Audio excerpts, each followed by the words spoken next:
Dinas Kesehatan Kabupaten Bogor memeriksa kesehatan 75 orang diduga akan melakukan pesta seks di kawasan Puncak Bogor pada Minggu dini hari lalu. Dari hasil pemeriksaan, 30 orang dinyatakan reaktif HIV dan 45 orang lainnya negatif.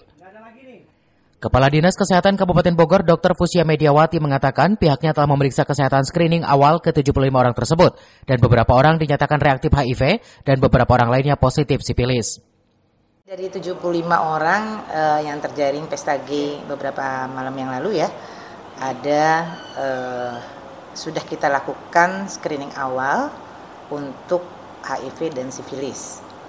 Jadi sebagian ada yang reaktif HIV, ada yang reaktif sifilis, dan ada yang clear.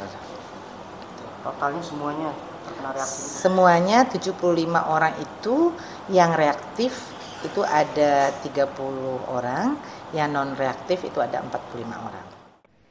Terkait hal itu, Dinas Kesehatan Kabupaten Bogor untuk segera berkoordinasi dengan Dinas Kesehatan asal wilayahnya masing-masing yang didominasi dari warga luar Bogor. Dari Cibinong, Kabupaten Bogor, Suhanda Abriji melaporkan.